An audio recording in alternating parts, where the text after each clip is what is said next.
Spouse burnout happens for a number of reasons, but the top two are, the first is what I call a pendulum of expectations. In ministry organizations, there are often two sides of a pendulum that we go to.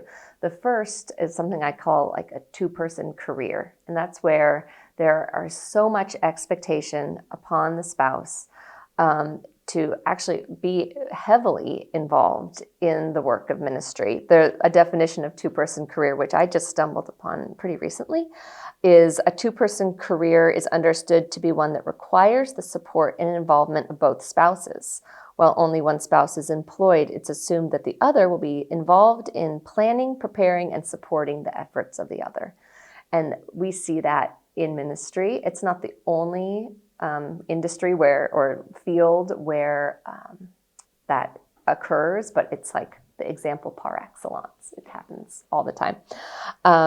So that's the first kind of line. And if you are in an organization that expects that sort of involvement, but you have other commitments, other interests, other things that you're in, that can cause a big point of strain. On the other side of the pendulum is we have a lot of organizations that now say, oh, well, we have no expectations at all of our ministry spouses. They can do and be involved in whatever way they would like, which is a beautiful gift in some respects, but it can also be hugely challenging because when there are no expectations, where do you belong? And so that feeds into some of the isolation that we see in ministry spouses. You almost have to kind of fight for your position and your role in that scenario. There are, in the research, there are like 4 different models of ministry couple, which I think is kind of an interesting thing. They are a companion, someone who sacrifices, an assistant, or a partner. And depending upon which one of those you kind of fall into, if it syncs up with your organization, that's great. And if it doesn't, it can be a strain. So I think that's a big consideration. The other thing is resilience, the second kind of arena where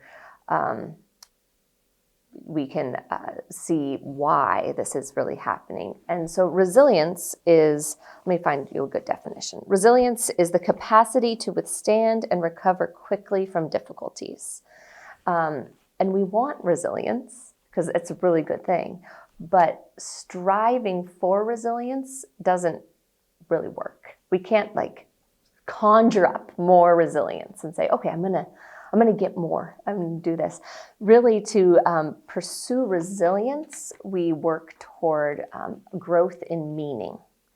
So we need to lean into why we're doing what we're doing, what's motivating and encouraging us to pursue ministry or life in ministry, life as a ministry spouse.